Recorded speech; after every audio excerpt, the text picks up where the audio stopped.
కొలను కొల్లేరు ప్రాంతం అది. మా అమ్మగారు మా నాన్నగారు హిందువులు, క్రైస్తవులేమీ కాదు. 11 సంవత్సరాలు అయింది పెళ్ళయి. ఎవరికే? నాకు కాదు, ఆవిడ నాకంటుందండి. ఆవిడ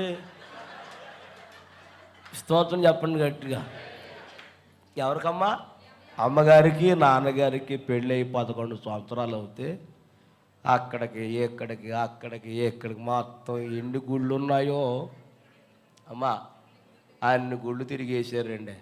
ఎక్కడికి వెళ్ళినా పని అవ్వలేదు వాళ్ళకి. అయితే మా ఊర్లో మా పిన్ని గారు ఉన్నారు, చర్చికి వెళ్తారు. ఆవిడ మా అమ్మగారిని ఒకసారి చర్చికి తీసుకెళ్ళి అయ్యగారి చేత ప్రార్థన చేయించి, ప్రార్థనలో అయ్యగారు ప్రవచనం ఎత్తారంట. అమ్మా, నీకు ఈ సంవత్సరం దేవుడు నీకు మగబిడ్డనిస్తున్నాడు అని ఈ ప్రార్థనలు చెప్పేశారు అయ్యగారు అమ్మకి. ఆ ప్రార్థన అయ్యాక అమ్మగారు అన్నారంట, నిజంగా యేసు ప్రభువారు నాకు బిడ్డనిస్తే నేను మా ఆయన గారు బాప్తీసం తీసుకుంటామని చెప్పారు. స్తోత్రం చెప్పండి. అయ్యగారి మాట దేవుడు ఏం చేశాడంటే నెరవేర్చేసాడండి. ఇక అమ్మ నాన్న బాప్తీసు పొందారు. తర్వాత మళ్ళీ అబ్బాయి పుట్టాడు. తర్వాత అమ్మాయి పుట్టింది. ఎవరు నమ్ముకున్నాక? అది నేను మా చెల్లి మా ఇద్దరిని బళ్ళో జాయిన్ చేశారు. నాన్న అమ్మ అన్నయ్య పనికి వెళ్ళేవారు. అలా వెళ్తూ చదువుకుంటూ ఏమండి సినిమాలోకి వెళ్ళిపోయాను. అమ్మా, ఎక్కడికి వెళ్ళిపోయాను? చాలా సినిమాలు యాక్ట్ చేశాను నేను. చాలా సినిమాలు యాక్ట్ చేసి ఏది మానేసి అమ్మా వెళ్ళిపోయాను. కృష్ణరాజుతో యాక్ట్ చేశాను, బాలకృష్ణతో యాక్ట్ చేశాను, అచ్చెన్నతో యాక్ట్ చేశాను, ఏమండి కమలాసంతో యాక్ట్ చేశాను. 6 చిత్రాలు నటించి వచ్చేసాను ఇంటికి. ఏది మానేసి వెళ్ళాను? నేను తిరిగి వచ్చేటప్పటికి చెల్లి 10వ తరగతి చదువుతుంది. ఎన్నో తరగతి? నేను వచ్చి నెల అయింది. మా నాన్నగారు అన్నారు, నువ్వు వచ్చి నెల అయిపోయింది, ఇటేమో చదువు మానేసావు, అటేమో సినిమాలు రావటం లేదు, ఓ పని చేయ అన్నాడు మా నాన్నగారు. ఏం చేయమంటారు అన్న? మళ్ళీ చదువుకో, అవి వస్తే లేకపోతే లేదు, చదువుకోమన్నాడు. అప్పటికి మా చెల్లెని మా నాన్న ఏం చేశారు, ఇంకా చిన్నపిల్లడు అనుకున్నారేమో, నన్ను 1వ తరగతిలో జాయిన్ చేశారు. నన్ను ఎన్నో తరగతమ్మా? 1లో జాయిన్ చేశారు నన్ను. మా చుట్టాలందరూ బాబు, అప్పుడు నా పేరు సీను, బాబు సీను ఎన్నో తరగతిరా అని అడుగుతున్నారు నన్ను. 1 అంటే బాగోదని నేను చాలా చదువుతున్నానులే అన్నాను. ఇక అలాగ కొట్టుకెళ్ళిపోతుంది బండి. అయితే ఇలా చదువుకునే సమయంలో తాడేపల్లిగూడెం తెలుసండి అమ్మా? అక్కడ ఒకప్పుడు మద్దాల రామారావు ఉండేవాడు. మద్దాల ఏం చేస్తాడు చెప్తారు ఎవరన్నా? అది అబ్బా, ఎవరన్నా బాగా చెప్పాడు. నిజంగా ఆయన ఈడు చూపులు చూసాడేమో, వేసావు దెబ్బ. స్తోత్రం చెప్పండి గట్టిగా. మద్దాల రామారావు అని ఒక ఆయన ఉండేవారు అక్కడ. ఆయన గొప్ప డ్రామాటర్ అండి ఆయన. అయితే సినిమా తీయాలనుకున్నాడంటండి ఆయన. ఏ సినిమా? కొత్త బాలనాగమ్మ. ఎవరో అన్నారంట, ఒక ఆయన ఉన్నాడండి, మొన్నే వచ్చాడు, ఆయన ఉంటే మన సినిమా హట్ అయిపోద్ది అన్నాడంట. సర్లే అని చెప్పిన ఆయన రామారావు గారు మా నిండ్రకొల్లు కారుకి వచ్చేసారు. వాళ్ళు వచ్చేటప్పుడు ఇంటికాడ మా అమ్మగారు ఉన్నారంట. ఎవరున్నారమ్మా? మా అమ్మగారు ఉంటే మా అమ్మగారిని అడిగారంట, ఏరండి మీ అబ్బాయి గారు ఏడారండి అన్నారంట. మా అబ్బాయి ఇప్పుడే బడికి వెళ్ళాడు అన్నారంట. అందులో ఒక ఆయన అన్నాడంట, ఇప్పుడు బడికి వెళ్తాం ఏంటండి ఆయన? చాలా పెద్దోడు కదా ఆయన అంటే, అప్పుడు మా అమ్మగారు అన్నారంట, మా ఆయనగారు జాయిన్ చేశారండి అందంట. మరి ఎప్పుడు వస్తాడు మీ అబ్బాయి అంటే, మధ్యాహ్నం భోజనానికి వస్తారండి, అప్పుడు దాకా మా అబ్బాయి బడి నుంచి. సర్లే మేము వచ్చేదాకా ఉంటామమ్మా, అక్కడ కూర్చుంటాములని అక్కడ కుర్చీలు వేసారంట, కూర్చున్నారు. ఈలోగా కొంత టయానికి నేను వచ్చాను. వచ్చి కాళ్ళు చేతులు కడుక్కొని భోజనానికి కూర్చున్నాను. అమ్మగారు భోజనం పెట్టారు. అన్నారు ఆవిడే, అది అక్కడ కూర్చున్నారు చూసావా, షూటింగ్కి వచ్చారు, వెళ్తావా బాబు అంది. వెళ్తాను అన్నాను. ఇక బ్యాగులో బట్టలు ఇట్టేశారు, వెళ్ళిపోతున్నాం. కారు ఎక్కిచ్చేసుకున్నారు. వారు నేర్పాలి కదా, ఏమన్నా నేర్పాలి వద్దా? ఏంటి యాక్షన్ నేర్పాలి, మాటలు నేర్పాలి, ఏమీ లేవు. కారు ఎక్కించుకుని విశాఖపట్నం అవతల అరకలోయ, ఎవరైనా వెళ్ళారమ్మా అరకలోయ? ఏమండే వెళ్తే తెలుస్తుంది ఆ వాతావరణం, వెళ్ళినోటి తెలుస్తుందిలే. అక్కడ నేను దిగాను. ఏమండే ఏమి చెప్పలేదంటే నాకు అన్నాను. ఆయన అంటే నీకేమి ఉండదు, నీకేమి ఉండదు అన్నాడు. అప్పుడు నేనన్ను ఏమి లేకపోతే కిందకి వెళ్ళిపోతాను అన్నాను.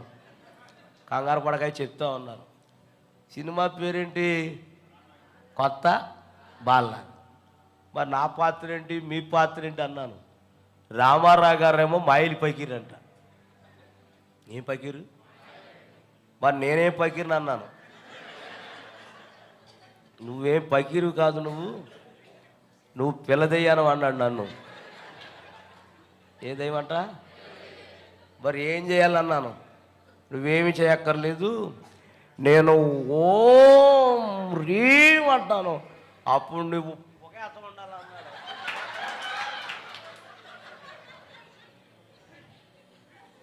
ఏమి చేయాలంట? సర్లే, ఒక ఆయన గురువు గారు లోపలికి రండి అన్నాడు. లోపలికి ఎందుకు అన్నాను. మీ మోకానికి రొంగేయాలన్నాడు. సర్లే లోపలికి వెళ్ళాను.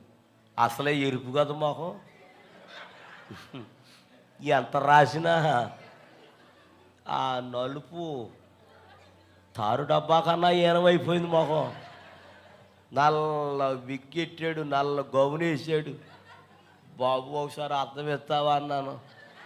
నేనేమన్నాడు ఆయన, ఎందుకేమో నేనేసినడికే నాకే భయం వేస్తుంది అన్నాడు. బాబు వద్దులే బాబు, ఉంచేసుకున్నా. ఆయన అర్జెంటుగా బయటికి వెళ్ళాలన్నాను.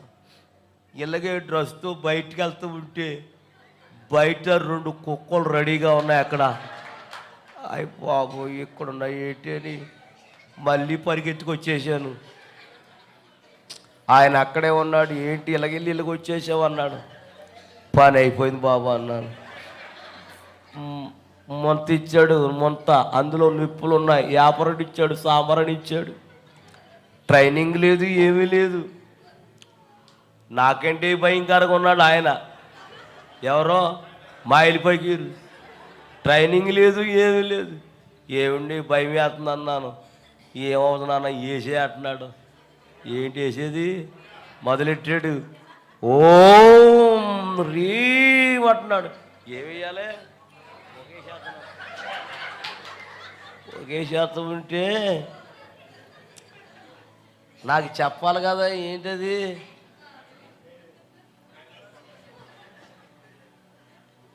నీవు పొగేతం ఉండగా నీ వెనకాల బాంబు పెడతాము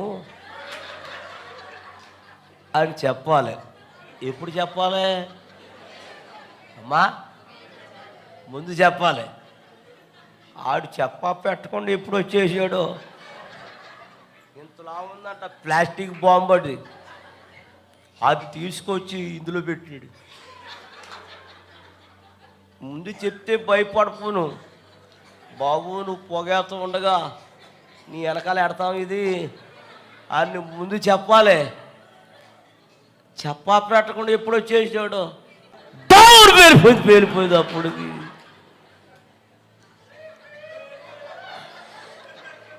ఎక్కడెట్టాడేమో బద్దలైపోయి పేలిపోయి చాలా ప్రమాదమైంది. వాళ్ళ మీద పడ్డాను అనుకోండి, ఈరోజు నేను ఇక్కడికి చెప్పండి అమ్మా, చెప్పండి, నిజంగా రోజు నేను వాళ్ళ మీద పడితే ఈరోజు నేను యేసయ్య దగ్గరికి వచ్చేవాడిని కానండి. వారికి తెలియదు, షూటింగ్ తీసిన వాళ్ళకి తెలియదు, ఎవరికి తెలియదు, ఆ పక్కన ఓస ఉందండి. ఆ ఓస యువతల నుండి యువతలకు వచ్చేసిందండి. ఎన్నుపోసి ఇరిగిపోయిందండి అమ్మా, ఎన్నుపోసి ఇరిగిపోయింది. వెంటనే వ్యానం మీద తీసుకెళ్ళిపోయారు, బొక్కపారలంగా పొడుగే పెట్టి కేజీహెచ్ హాస్పిటల్, వైజాగ్ ఉందల government hospital, KGH hospital join చేశారు. ఆపరేషన్ థియేటర్లో తీసుకెళ్లారు. నాకు మత్తు పెట్టారు, మత్తు ఇండియన్ చేశారు. ఆ మత్తు ఇండియన్ చేసిన తర్వాత ఓస బయటికి లాగారు. ఎక్స్రే తీస్తే ఎక్స్రేలో ఎన్నుపోసి ఇరిగిపోయింది. కాళ్ళు చేతులు పనిచేస్తలేదు. 3 నెలలు అలాగే బొక్కపోరలంగా పొడుగోపెట్టే వైద్యం చేస్తున్నారు. పోటు తగ్గి ఇండాసన్ చేసేవారు. ఇండాసన్ పవర్ ఉన్నంతకాలం ఆ పోటు తగ్గేది, పవర్ అయిపోతే మళ్ళీ పోటు వచ్చేసేది. అలాగ 3 నెలలు మంచం మీదేనండి. డాక్టర్ గారు అన్నారంట, నడుము ఇరిగిపోయిందమ్మా, కాబట్టి అతడు బ్రతుకున్నంత కాలం మంచం మీదే ఉంటారు అని చెప్పారు. నడవలేడు, కూర్చోలేడు అని చెప్పేశారు. 3 నెలలు మంచం మీద ఉన్నాను. అయితే నాన్నగారికి అమ్మగారికి బాప్తిసం ఇచ్చిన పాస్టర్ గారు వచ్చారు వైజాగ్. అంటే వేరే పని మీద వచ్చారు. ఎలాగో వచ్చాం కాదురా, మన విశ్వాసుల అబ్బాయి యాక్సిడెంట్ అయింది కదా, ప్రార్థన చేసి వెళదామని హాస్పిటల్కి వచ్చారు. గవర్నమెంట్ హాస్పిటల్, కేజీహెచ్ హాస్పిటల్ కాడికి వచ్చి, అప్పుడు నా పేరు అప్పుడు శ్రీను. శ్రీను ఎలా ఉందరా అన్నారు. అయ్యగారండి పోటు వచ్చేస్తుందండి, తట్టుకెళ్ళిపోతుందా అని చెప్పాను. అయ్యగారు అన్నారు, ఈ రాత్రి దేవుడు నిన్ను స్వస్థపరుస్తాడు, భయపడకు. ఆయన చెయ్యేసి ప్రార్థన చేశారు. ఆ ప్రార్థనలో ఓ ప్రవచనం ఎత్తారు ఆయన. నా కుమారుడా, ఈ రాత్రి నేను 2:30 గంటలకి నేను నిన్ను స్వస్థపరచబోతున్నాను, ఇదే యెహోవా వాక్కు. స్తోత్రం. ఆ రాత్రి ప్రార్థన చేసి వెళ్ళిపోయారు. దైవజనుడు ఏదైతే ప్రవచనం చెప్పారో కరెక్ట్గా రాత్రి 2:30 గంటలకి ఎవరో నా మీద చేసినట్టుగా అనిపించింది. ఎవరైనా? యేసయ్య. స్తోత్రం చెప్పండి. మత్తుగా నిద్రపోయానండి. అప్పుడు దాకా పోటే ఉన్నవాడిని ఎప్పుడైతే యేసయ్య హస్తం నా మీద పడ్డాదో చాలా నిద్రపోయానండి. ఉదయాన్నే లేచానండి. నేనే మంచం దిగి టాయిలెట్కి వెళ్తే వస్తున్నాను. అమ్మ నాన్న లేపి, అమ్మ చెమ్ముడు మంచిలు వేయండి అమ్మ అని చెమ్ముడు మంచిలు దించకుండా తాగేశాను. అప్పుడు చెప్పాను అమ్మకి, అమ్మ ఎలా జరిగిందంటే వాళ్ళిద్దరు ప్రార్థన చేశారు. మళ్ళీ మొహం కొడుకున్నాను, టిఫిన్ పెట్టారు. డాక్టర్ గారు వచ్చారు 10 గంటలకు. రూమ్కి వచ్చారు. నా రూమ్కి వచ్చేటప్పటికి నేను లేచి కుర్చీలో కూర్చున్నాను. ఆయన ఆశ్చర్యపోయాడు. ఆయన ఎవరో డాక్టర్ గారు, ఇదేంటిది, చాలామంది నడుమురిపోయి అలాగే ఉండి వెళ్ళిపోయారు, కానీ ఇలాగ లేచి కూర్చుంటాం మీ అబ్బాయినే చూస్తున్నాను, ఇది చాలా అద్భుతం. ఇది ఏం జరిగింది మీ అబ్బాయికి అని అడిగితే, ఏం జరిగిందంటే అండి, మా యేసయ్య మా దేవుడు నా కుమారుని స్వస్థపరిచాడండి. అప్పుడు డాక్టర్ గారు అన్నారు, మీరు నమ్మిన దేవుడు గొప్ప దేవుడండి, మీ నమ్మిన దేవుడు గొప్ప దేవుడు అని మళ్ళీ ఆపరేషన్ థియేటర్లో తీసుకెళ్ళి మళ్ళీ ఎక్స్రే తీస్తే ఎక్స్రేలో ఏం కనపడ్డని తెలుసా? ఇరిగిపోయిన ఎన్నిపోస అతుకుపోయిందంటండి. స్తోత్రం చెప్పండి కండి. హల్లెలూయా. మందులు రాసి పంపించేశారు. శనివారం రాత్రి ఇంటికి వచ్చేసాం. తెల్లారితే ఆదివారం అమ్మ నాన్న అన్నారు, దేవుని స్వస్థపరిచాడు కాబట్టి చెల్లి నువ్వు ఎక్కడికి వెళ్ళాలి చెప్పండి అమ్మ, మందిరానికి వెళ్ళిపోమన్నారు. మందిరానికి వెళ్ళాం. అలాగే 3 సంవత్సరాలు వెళ్ళాం. పాస్టర్ గారు బాప్తీసం తీసుకోమన్నారు మమ్మల్ని. అందరూ తీసుకుంటామన్నాం, మేము కూడా తీసుకుంటానన్నాం. అందరూ బాప్తీసానికి వెళ్తూ ఉంటే మధ్యలో మా చెల్లి బాప్తీసం తీసుకోకుండా వెనక్కి వెళ్ళిపోయింది. మేమందరం తీసేసుకున్నాం. పాస్టర్ గారు అడిగారు, మీ చెల్లి ఎదురా అన్నారు. ఇంటికి వెళ్ళిపోయింది అన్నాను. యా అన్నారు. ఏమోనని తెలియదు అన్నాను. సర్లే నా బండి ఎక్కువ మీ ఇంటికి తీసుకెళ్తాను, మీ చెల్లి గారిని అడుగుతానని చెప్పారు. ఇంటికి వచ్చాం. చెల్లిని పిలిచారు. ఏమ్మా అక్కడ దాకా వచ్చావు, మరలా వెనక్కి వచ్చేసేవి ఏంటంటే, అయ్యగారు అండి నన్ను క్షమించండి అయ్యగారు, ఈ సంవత్సరం నేను తీసుకోను. నేను బీఈడి పరీక్షలు రాస్తున్నాను. బీఈడి పరీక్షలు పాస్ అయిన తర్వాత నాకు ఉద్యోగం వచ్చిన తర్వాత నేను బాప్తీసం తీసుకుంటానని చెప్పింది. అప్పుడు అయ్యగారు అన్నారు, దేనికైనా వాయిదా వేయచ్చు కానీ బాప్తీసానికి అన్నారు. ఆ మాట చెప్పి వెళ్ళిపోయారు. 3 సంవత్సరాలు బాప్తీసం తీసుకోకుండా ఆలస్యం చేసింది. 3 సంవత్సరాలు పరీక్షలు రాసింది, చదువుకుంది, పాస్ అయింది, ఉద్యోగం వచ్చింది.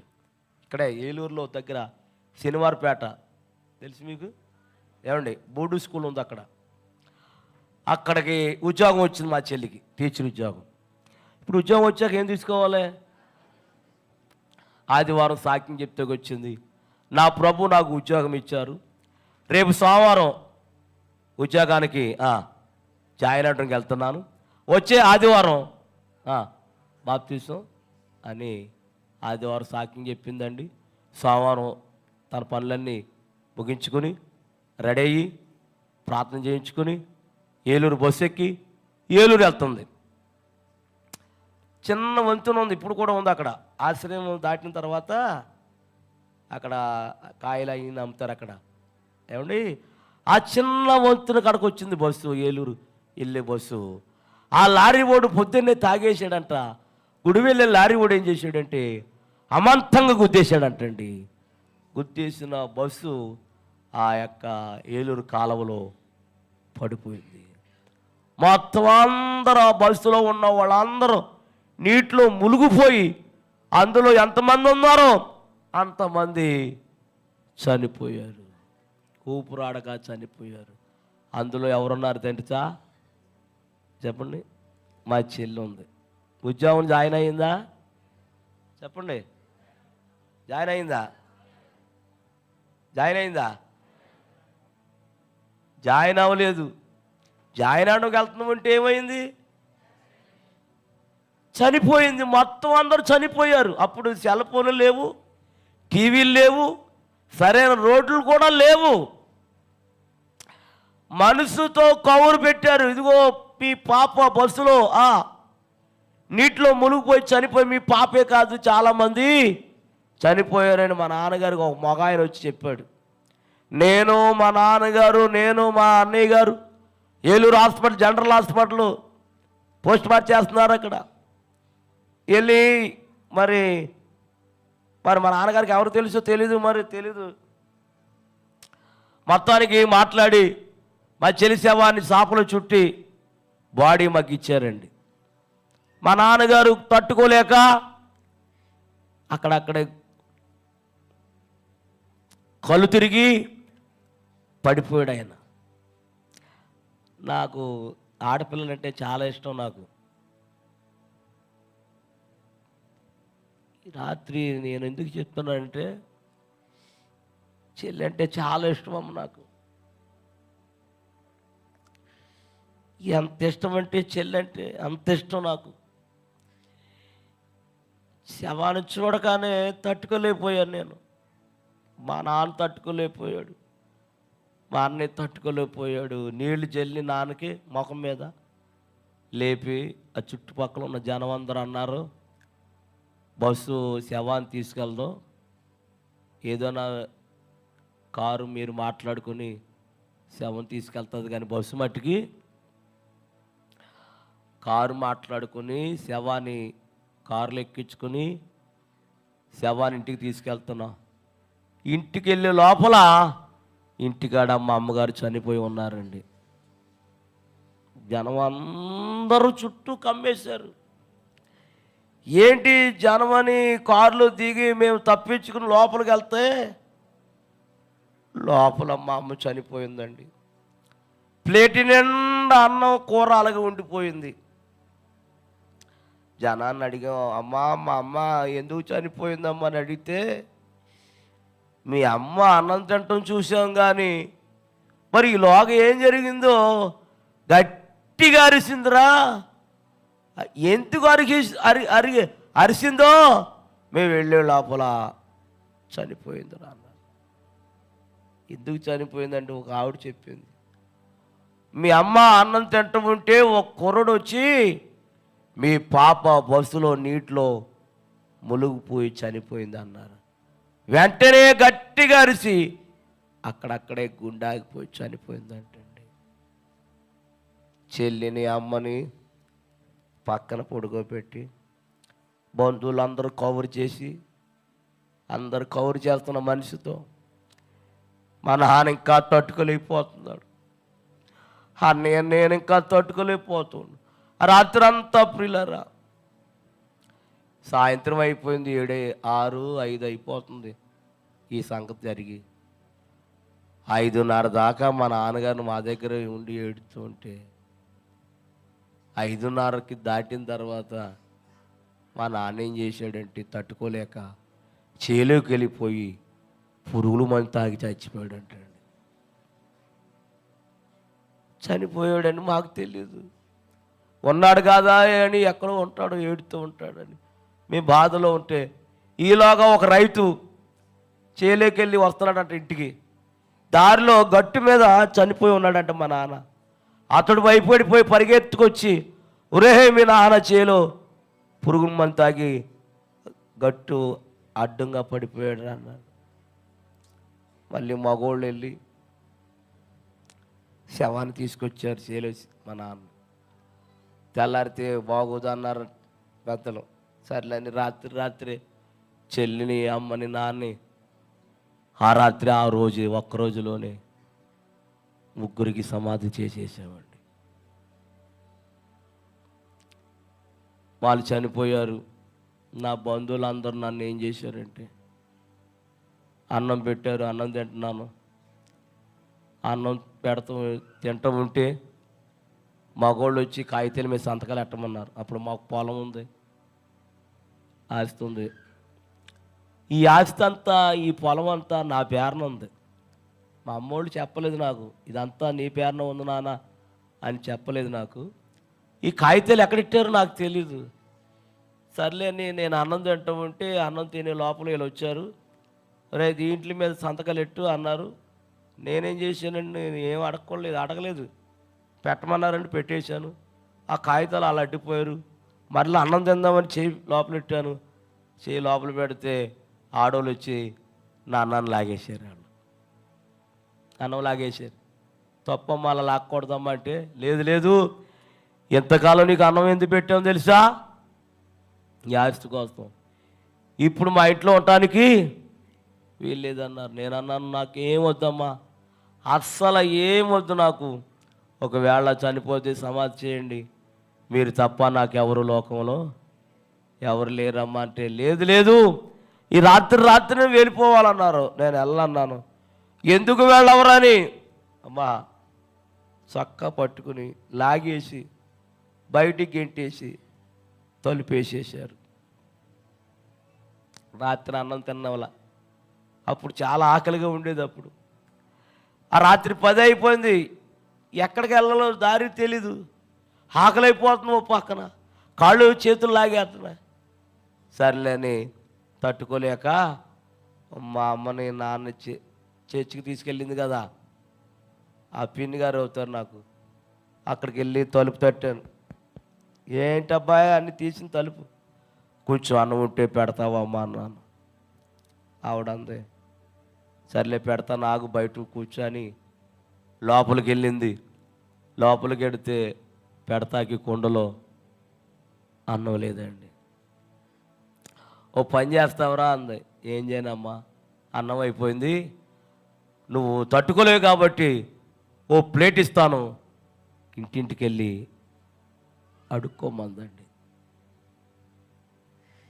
ఆ రాత్రి ఎక్కడికి వెళ్ళాలో తెలియక ఆ రాత్రి అంతా ఇంటింటికి తిరిగాను, కానీ 10-10:30 అయిపోతుంది, ఎవరు ఎట్టలేదు. అలాగా నిడమర్రు, మందలపారు, బోనుపల్లి, గణపవరం, పెప్పరి, పెంటపాడు, ముదురుడుపాడు, తాడేపిలిగూడు ఒకే జతపట్ల మీద 3 సంవత్సరాలు గిన్నెట్టుకుని అడుక్కున్నానమ్మ నేను.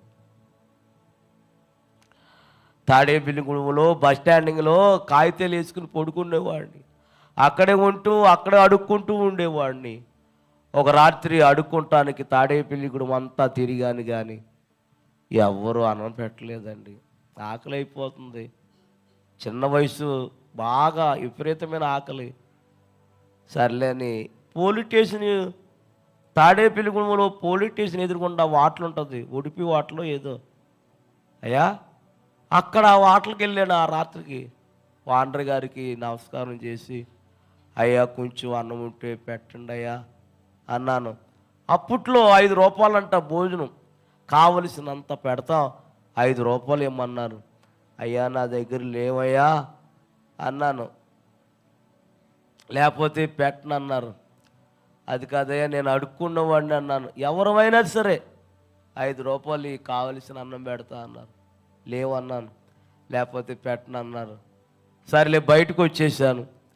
ఆ వాటలకి వెళ్ళేవాళ్ళని వచ్చేవాళ్ళని, అయ్యా 1 రూపాయి ఇవ్వండి అయ్యా అన్నం కొనుక్కుంటానని చాలామందిని అడిగానండి. ఆ రాత్రి ఎవరు 1 రూపాయి ఇవ్వలేదు. 10 గంటలు కట్టేస్తారంట ఆ వాటలు కొట్లన్నీ. 10 గంటలకు కట్టేశారు, వాటలు కొట్టులన్నీ కట్టేశారు. అన్నం పెట్టలేదు. ఆకలైపోతుంది. ఏం చేయాలో తట్టుకోలేక వారి పడేసిన ఎంగులాకులు ఉన్నాయి అక్కడ. ఆ ఎంగులాకులు ఏరుకుని, మెతుకులు ఏరుకుని తిన్నాను, కానీ ఎన్ని ఇతరాకులు ఏరుకున్న మెతుకులు తిన్నా కడుపు నిండలేదమ్మ. అప్పుడు నేనేం చేశానంటే, నేను ఎవరి కోసం బ్రతకాలి, నాకెవరున్నారని బ్రతకాలి, ఈ ఆకలి కోసమే కదా బ్రతికేది. చచ్చిపోతే ఈ ఆకలి ఉండదని అక్కడికి నడిచి వెళ్ళిపోయిన వంతెన కాడికి నడిచి వెళ్ళిపోయి వంతెని పైకి ఎక్కేసి కాలలో దూకి చచ్చిపోదామని పైకి ఎక్కానండి. ఒక 5 నిమిషాలు అంటే చచ్చిపోతాను నేను. అదే టైంలో యోబు గారని పాస్టర్ గారు ఎక్కడికో వెళ్ళి మీటింగ్కి వెళ్ళి వస్తున్నారు. ఆయన వస్తూ ఉంటే వంతెనెక్కింది, కారు వంతెనెక్కుతుంది. ఆ కారులో ఎందుకో చూడాలని బయటకు చూశారంటండి. బయట చూస్తే నేను కనపడ్డానంట వంతెన పైన. రే డ్రైవర్ కారు ఆపురా, ఆ కుర్రోడు ఎవరో పైకి ఎక్కేసాడు, కాలలో దూకేస్తాడు ఏంటి అని ఆగరా అని కారు ఆపి, నేను ఇలా పడిపోతూ ఉంటే వెనకాలే శబ్దం చేయకుండా వెనకాల వచ్చి అలా అమాంతంగా పట్టుకుని కిందకు దింపి రాని కారులోకి తీసుకెళ్ళి కారులో కూర్చోపెట్టి, ఎవరబ్బాయి నువ్వు అన్నారు. పలానా అబ్బాయినండి, పలానా ఊరండి మాది. చెల్లి అమ్మ నాన్న ఒక్కరోజులో చనిపోయారండి. నా బంధువులందరూ నన్ను ఇంట్లోంచి గెంటేశారండి. 3 సంవత్సరాలు అడుక్కుంటున్నానండి. ఈ రాత్రి ఎవరు అన్నం పెట్టలేక తట్టుకోలేక చనిపోదామని పైకి ఎక్కానండి అన్నాను. అప్పుడు సేవకులు అన్నారు, నీకెవరున్నా ఎవరు లేకపోయినా నీకేసై ఉన్నాడు, రా అని తీసుకెళ్ళి నన్ను పెంచి బైబిల్ ట్రైనింగ్ ఇచ్చి ఒక సేవకుడుగా నన్ను తయారు చేశాడు అమ్మాయిన.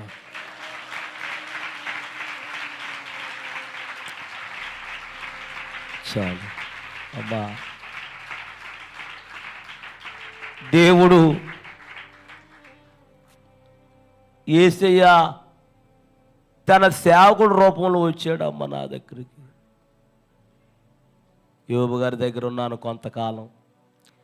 ఎవరైతే నన్ను గెంటేశారో, ఎవరైతే నన్ను త్రోసేశారో వారు అన్నీ అమ్మేసుకున్నారమ్మ. ఉండటానికి నీడ లేదు, తినటానికి అన్నం లేదు. నేనేం చేశాను తెలుసా? వాళ్ళందరిని తీసుకొచ్చి మా ఇంట్లో పెట్టుకున్నానమ్మ. నేను ఒకప్పుడు నన్ను ఏం చేశారు అమ్మా, ఇప్పుడు వాళ్ళందరూ నేనేం చేశాను?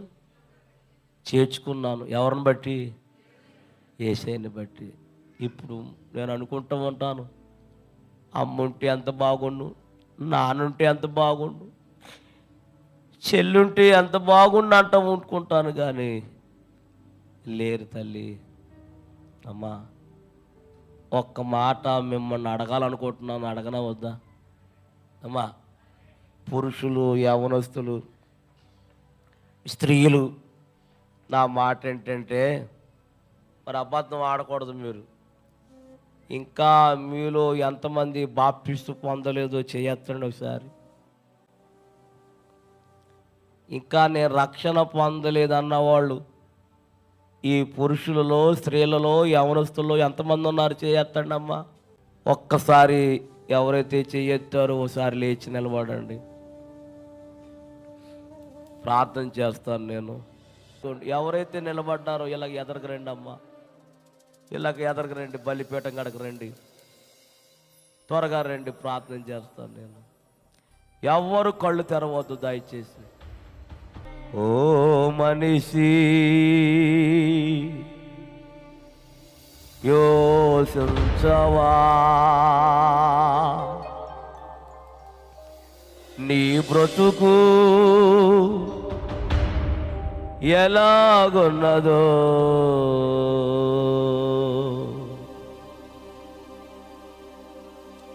ఓ మనిషి, యోచించవా నీ బ్రతుకు ఎలాగున్నదో. ధనము చూచి దగా పడకుమా,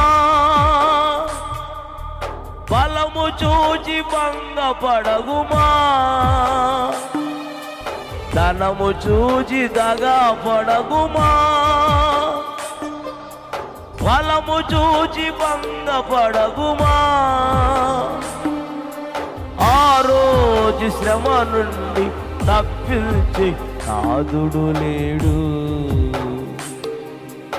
ఆ రోజు శ్రమ నుండి తప్పించి నాదుడు లేడు. అదే అదే ఆ రోజు యేసయ్య ఉగ్రత రోజు. 7 ఏళ్ల శ్రమల రోజు, పాపులంతా ఏడ్చి రోజు. అదే అదే ఆ రోజు తల్లి జాడ పిల్లకు లేక, పిల్ల జాడ తల్లికి రాగా. అయ్యో యేసయ్యా, అమ్మా, తల్లి జాడ పిల్లకు లేక, పిల్ల జాడ తల్లికి రాగా. చెట్టుకొకరై పుట్టకొక్కరై అనాథులై అరిచే రోజు. చెట్టుకొకరై పుట్టకొక్కరై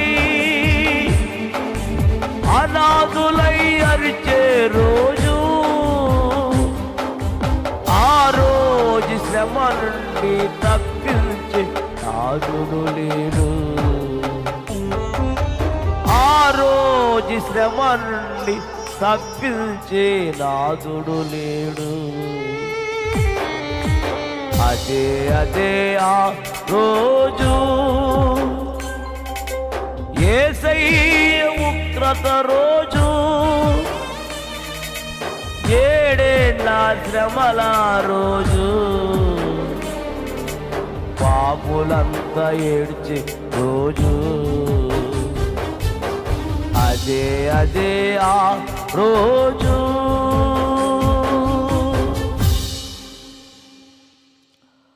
అమ్మా, నిర్లక్ష్యం చేయకుండా, బాప్తిస్తానికి నిర్లక్ష్యం చేయకుండా అమ్మా. ఇప్పటికే చాలా ప్రమాదాలు జరిగినాయి మీకు, ఎన్నో ప్రమాదాలు జరిగినాయి మీకు. వాటిలోంచి దేవుడు మిమ్మల్ని తప్పించాడమ్మా. ఎందుకంటే నీవు రక్షణ పొందుతావని. నీవు నశించిపోవడానికి దేవునికి ఇష్టం లేదు కాబట్టి ఎన్నో మరణాలు తప్పించాడు దేవుడు మిమ్మల్ని. ఇకనైనా సరే రక్షణ పొందండి, నిర్లక్ష్యం చేయకుండా అమ్మా. ఏదైనా మన ఏం జరుగుతుంది ఎవరికి తెలీదమ్మా. అమ్మా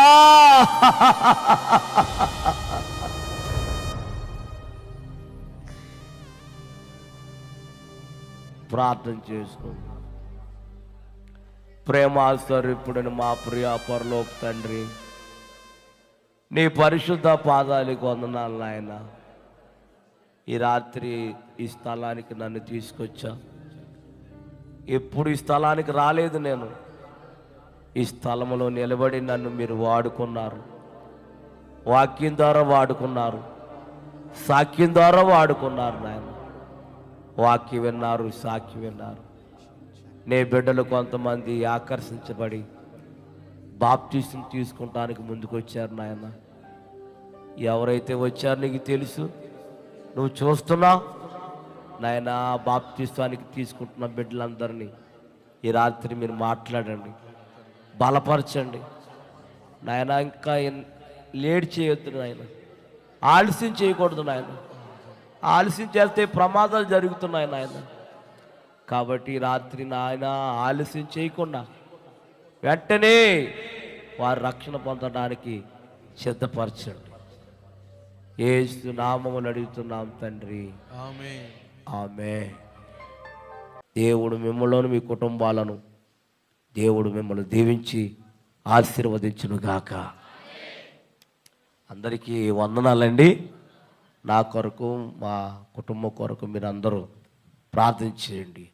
చేస్తారమ్మా? ఎప్పుడు చేస్తారు? ఓ పని చేయండి, రోజు చేస్తే చేయండి, కానీ ఇంటికి వెళ్ళగానే అమ్మా నా కొరకు, పాప, బాబు, మా పాస్టమ్మ గారు, మా నలుగురు కోసం మీరు ఏం చేయాలి? ఇంటికి వెళ్ళగానే చేయండి. చేస్తారమ్మా? చేస్తానన్నప్పుడు చేయొచ్చండి, ఫుల్గా ఎత్తండి అమ్మా. నిజంగానా? ఎక్కడికి వెళ్ళగానే దేవుడు మిమ్మల్ని దీవించును గాక. అయ్యగారికి వందనాలు, నన్ను ఆహ్వానించారు, చాలా వందనాలు.